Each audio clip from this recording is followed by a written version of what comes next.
reka turebere hamwe amakuru agezweho muri kano kanya, amakuru akomeje kugenda avugwa yibanda hano mu karere k'ibiyaga bigari, ariko kandi turaza no gukomoza hano mu burasirazuba bwo hagati aho intambara ikomeje guhindura isura nyuma y'uko Donald Trump yabaye Leta Zunze Ubumwe za Amerika ibyo aherutse gutangaza yamaze gutangira kubishyira mu bikorwa, dore ko ibitero biremereye cyane byongeye kugabwa ku gihugu cya Iran bafatanyije na Isiraheli. Nk'uko bigaragara, Iran nayo ikomeje kwihorera mu gihe ibitero bikomeje kugenda byungikanya, uruhande rumwe rurasa ku rundi.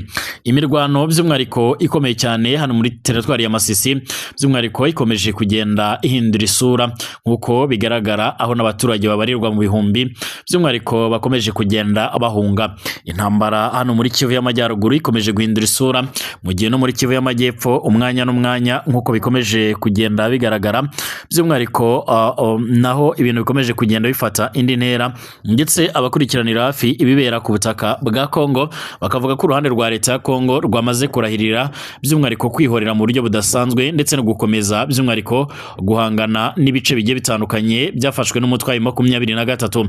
Ikaze kuri mwebwe mwese by'umwariko mukomeje kudukurikira ndetse bakomeje kubana natwe, kanda handitse subscribe kugira ngo bambere mazajye badukurikira, amaze utanga igitekerezo ukande like, amakuru n'ibiganiro byacu unabisangize ku nshuti zawe. Nyemerera turebere hamwe muri kano kanya ibikomeje kuvugwa ndetse n'ibikomeje kugenda abigaragara. Hashize icyumweru cyuzuye mu karere ka Masisi hongeye kumvikana ibitero biremereye cyane, hongeye kumvikana imirwano ikomeye cyane. Ni imirwano kugeza amagingo yanga ikomeje gutuma ibihumbi n'ibihumbi by'abaturage bava mu byabo bagahunga kibuno mpamaguru nk'uko bigaragara, aho bamwe banakomeje gukomereka, abandi bakaba bakomeje kugenda banapfira muri ibi bitero. Ni ibitero bisa naho byongerewemo imbaraga mu buryo budasanzwe, aho uruhande rwa leta ya Kongo rukomeje kwifashisha inzobere mu kugaba ibitero byo mu kirere, mu kurashisha indege z'intambara by'umwariko zizwi nk'amadrone nk'uko amakuru tugera bivuga. Izi drone kandi by'umwariko ni zimwe mu zikomeje gukora ibara ndetse n'ishyano mu buryo budasanzwe, aho kugeza amagingo ayangaya izi drone byemezwa ko zazirimo gukoreshwa n'abiganjemwo abacanshuro bakorera ku butaka bwa Kongo, zikomeje kwibasira ibice bigenzurwa n'umutwe wa 23. Uruhande rwa leta ya Kongo birasa naho rwamaze by'umwariko kwiyemeza ko rugomba kwambura umutwe wa 23 ibice byose bamaze kugenda bafata. Uyu mutwe nawo wakomeje kwerekana neza yuko atari agafu k'ivugwa rimwe, ukomeje kwihagaraho ndetse no kugerageza kurwana mu buryo budasanzwe. Imirwano yakomeje mu bice bitandukanye by'icyaro imbere muri teritwari ya Masisi muri Repubulika Iharanira Demokarasi ya Kongo guhera ku munsi w'ejo kwa gatanu ndetse no ku n'uyu munsi kwa gatandatu. Intambara zabaye by'umwariko rutavanaho muri iki cyumweru, nk'uko rero umwe mu baturage bariyo akomeza kugenda abivuga ndetse akaba akomeje kugenda nabitangaza. Ibitero bikomeye by'indege z'amadrone hamwe n'intambara zo ku butaka birimo rero kuvugwa mu bice byegereye centre ya Nyabyondo, by'umwariko ni ku ntera igera kuri kilometero 20 mu majyaruguru ya Masisi centre ku muhanda werekeza mu gice cy'iwarekare nk'uko bigaragara. Imirwano iravugwa kandi mu bindi bice bya Masisi nk'uko rero umukuru wa societe civile by'umwariko muri ako gace akomeje kugenda abitangaza. Umutwe wa 23 turavuga ko muri iyi minsi drone z'ingabo zigera hejuru by'umwariko y'imidugudu ituwe n'abaturage zikarekura amabombe nta gutoranya, wongeraho ko kandi amabi ageze by'umwariko ku rwego amabageze ku rwego atigeze ageraho cyangwa se anabonekaho mbere kuva intambara yakongera kubura cyangwa se yakongera guhindura isura.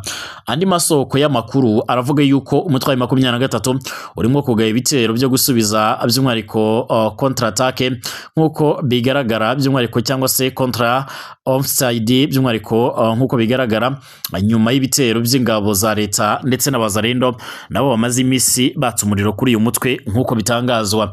Impande zombi zikomeje gushinzanya kurenga ku bwumvikane kugayenge ndetse no guhagarika imirwano. Ubu ngibi ibintu bikaba byifashe nabi by'umwariko muri Masisi muri iki cyumweru turimo nk'uko bigaragara. Sadiki nk'uko bigaragara ukuriye societe civile muri Masisi yavuze yuko abantu bakomeje guhunga ari benshi cyane, atariko mu by'ukuri ntaho kujya bafite, kuko rero imirwano isa naho iri hose by'umwariko bashobora aho ari hose bashobora kujya. Bwana Sadiki yemeza ko kandi izi ntambara zirimo kuba by'umwihariko ari uruhurirane rw'ibitero by'indege z'amadrone hamwe n'imirwano ikomeje kubera ku butaka. Biragoye kugenzura mu buryo rero bwigenga ndetse no kwemeza amakuru yafashwe by'umwihariko yahafashwe ndetse n'igice runaka mu mpande zirimo kurwanira n'igice mu impande zirimo kurwaniramo nk'uko bigaragara muri ibi bice by'icyaro muri Masisi mu ntara ya Kivu y'Amajyaruguru nk'uko amakuru atugeraho abivuga. Mu byumweru bike kandi bishize abarwanyi ba Wazalendo ndetse na FARDC bivuga ko bisubije ibice bimwe na bimwe muri teritwari by'umwihariko bahakuye abarwanyi bo mu mutwe wa M23.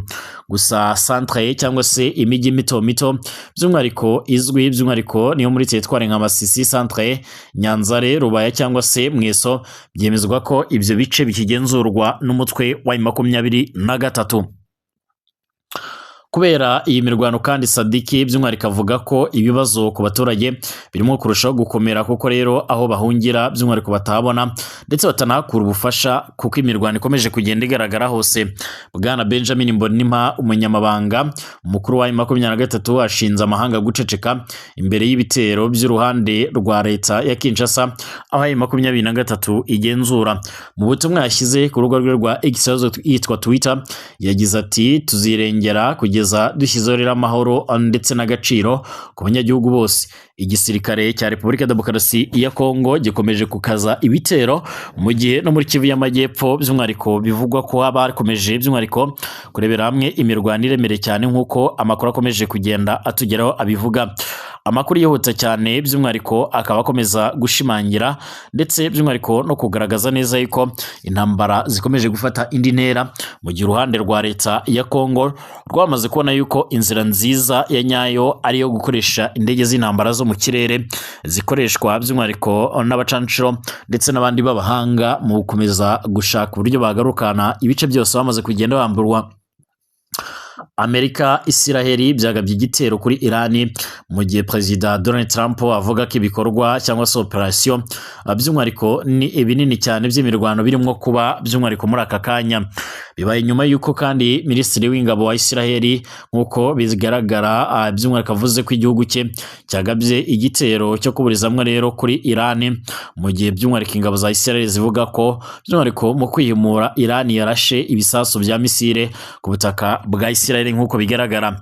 Video zikomeje kugenda zijya hagaragara zerekana by'umwihariko imijyi myinshi iri kugenda ishya ndetse abantu benshi bari guhunga ndetse hakaba hari na bwa buduhira cyangwa se bwa buduri buvuga busa no buburira abantu. Minisitiri w'intebe wa Israel kandi Bwana Benjamin Netanyahu yashishikarije by'umwihariko abanya-Irani bo mu moko yose by'umwihariko kwitura cyangwa se kwikuraho umutwaro w'igitugu by'umwihariko ndetse no gushyiraho Irani irangwamo by'umwihariko ubwisanzure ndetse n'amahoro. Perezida Trump we yabwiye abanya-Irani ko isaha y'ubwisanzure iri hafi maze abasaba gufata ubutegetsi bwabo vuba. Amafoto akomeje kugenda agaragara haragaragaza umwotsi uzamuka hejuru y'umurwa mukuru Tehran wa Irani mu gihe kandi ibiturika byumvikana mu mijyi itanu itandukanye yo muri iki gihugu cya Irani kiyobowe n'abisilamu.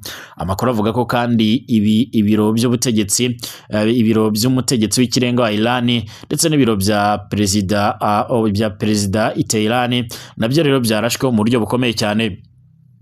Mu kwihorera Irani yarashe ibisasu muri Qatar nk'uko bigaragara ndetse n'ahitwa Bahrain ndetse Kuwait ndetse no muri by'umwihariko Leta Zunze Ubumwe z'Abarabu nk'uko amakuru akomeje kugenda abigaragaza cyangwa se nk'uko bitangazwa. Minisitiri w'Ububanyi n'Amahanga wa Irani Abbas Araghchi avuga ko igihugu cye by'umwihariko kitazakoresha ubushobozi bwose bwa gisirikare mu kwirinda bujyanye by'umwihariko n'uburenganzira bwacyo bwo kwirwanaho nk'uko yabigaragaje. Itangazo rivuga ko by'umwihariko uyu mutegetsi yaganiriye kuri telefone na bagenzi be bo mu bihugu bya Saudi Arabia harimo nka Arabia Saudite by'umwihariko Qatar, Kuwait ndetse n'ibindi bice bigiye bitandukanye birimo nka za Iraq, maze ababwira ko Irani izakoresha ubushobozi bwayo bwose bwo kwirwanaho n'ubwa gisirikare bugengwa n'uburenganzira bwemewe n'amategeko bwo kwirwanaho mu kurinda ubusugire bw'igihugu cyabo. Minisitiri kandi yibukije ibyo bihugu by'umwihariko inshingano yabyo yo kwirinda ikoreshwa by'umwihariko nabi ry'ibigo byabyo ndetse n'ubutaka bwabyo bikozwe by'umwihariko na Amerika nk'uko bikomeje kugaragara cyangwa se nk'uko bikomeje kugenda bitangazwa by'umwihariko bikozwe na Amerika ndetse na Israel mu gutera nk'uko rero iryo tangazo rikomeza kugenda ribivuga. Amakuru by'umwihariko yo mu bitangazamakuru byo muri Israel avuga ko Israel yafunze ikirere cyayo by'umwihariko ku ndege za gisivile nyuma y'iki gitero cyo mu gitondo kuri wa gatandatu. Ibiro ntaramakuru nk'uko bigaragara byo muri Iran bifite aho bihuriye n'umutwe wihariye by'umwihariko wa gisirikare wo mu ngabo za Iran witwa Islamic Revolutionary Guard Corps byatangaje ko ikirere cya Iran nacyo cyafunzwe ku mvu zigendanye n'umutekano nk'uko bigaragara. Amerika imaze igihe kandi yongera igitutu kuri leta ya Iran kugira ngo yemere amasezerano mashya muri gahunda yayo ya nucleaire. Kuwa gatanu Trump yavuze ko atishimiye aho Iran ihagaze mu biganiro bya nucleaire. Ibitangazamakuru byo mu mahanga kandi akenshi byangirwa kujya gutara amakuru muri Iran, ibyo bikagabanya cyane ubushobozi bwabyo n'ubundi byo kubona amakuru yibera imbere muri iki gihugu nk'uko amakuru akomeje kugenda tugera bivuga. Minisitiri w'intebe wa Israel bwana Benjamin Netanyahu yavuze ko ubutegetsi bwa Iran ati ntibugomba kugira intwaro kirimbuzi za nucleaire. Mu itangazo yasohoye Netanyahu yagize ati bavandimwe baturage ba Israel, mu kanya gato gashize Israel ndetse na Leta Zunze Ubumwe za Amerika twatangiye operation yo gukuraho inkeke ku kubaho kwacu guterwa n'ubutegetsi bw'iterabwoba bwo muri Iran. Shimiye inshuti yacu ikomeye cyane Perezida Donald Trump kubw'ubushobozi bwe bwanditse amateka mu myaka 47 ubutegetsi bwa Anatoli bwakomeje by'umwihariko gutera hejuru ngo urupfu kuri Israel, urupfu kuri Amerika. Bwamenye kandi amaraso yacu bwica abanyamerika benshi, butsembatsemba abaturage babwo bwite. Ubu butegetsi bwica bw'iterabwoba ntibugomba kugira intwaro kirimbuzi za nucleaire zatuma bushobora rero guteza inkeke ku nyoko muntu yose. Igikorwa cyacu by'umwihariko duhuriyeho kandi na Amerika kizatuma habaho uburyo bwo gutuma abanya-Irani b'intwari bafata icyemezo ku buzima bwabo nk'uko bigaragara. Bwana Benjamin Netanyahu kandi yashishikarije abanya-Irani bo mu moko yose kwitura cyangwa se kwikuraho umutwaro w'igitutu ndetse no gushyiraho Irani irangwamo ubwisanzure ndetse n'amahoro. Yinginze abanya-Israel ngo bakomeze by'umwihariko gukurikiza amabwiriza bahabwa n'ubuyobozi bukuru bw'ingabo, maze anavuga yuko kandi mu minsi iri imbere muri iyi operation yiswe The Law of the Lion cyangwa se umutontomo w'intare ugenekereje mu Kinyarwanda bizasaba kwihangana ndetse no gushikama. Ati twese hamwe by'umwihariko turi kumwe, twese hamwe tuzarwana kandi twe hamwe tuzatuma Isiraheli ibaho ubuziraherezo. Mu butumwa kandi bwa video y'iminota 8 yatangajwe ku rubuga nkoranyambaga Truth Social, bwana Donald Trump yavuze ko Amerika yatangiye ibikorwa cyangwa se operation inini cyane y'imirwano muri Iran nk'uko bigaragara. Yanavuze ko kandi kugeza kwa gatanu icyemezo cya nyuma kijyanye by'umwihariko no kuba Amerika yatera Iran kitari cyagafashwe, ariko kandi yongeraho ko atishimiye aho Iran yari ihagaze mu biganiro bya nucleaire. Trump anavuga ko kandi Iran kwitashakaga guhura by'umwihariko ko batashaka guhura ibyo tugomba kugira. Ashimangira ko kandi Iran kwidashobora kugira intwaro kirimbuzi za nucleaire. Mu itangazo rye by'umwihariko ku rubuga rwa Truth kandi Perezida wa Amerika yanavuze ko Iran yagerageje kongera kubaka gahunda yayo ya nucleaire ndetse no gukomeza gukora misile ziraswa kure. Ubu ngubu rero zishobora guteza inkeke ku nshuti zacu nziza cyane ndetse no ku nshuti z'i Burayi, ingabo zacu ziri mu mahanga, ndetse misile zinashobora vuba aha ngaha by'umwihariko kugera ku butaka bwa Amerika. Yavuze ko kandi Amerika irimo gukora igikorwa kinini cyo kwirinda ko iki gitugu kibirera cyane cy'ubuhezanguni giteza inkeke Amerika cyavaho nk'uko bigaragara. yongeyeho ati kandi tugiye gusenya misile zabo ndetse dushyire hasi by'umwihariko ku butaka uruganda rwabo rwa misile by'umwihariko ruzasenywa burundu.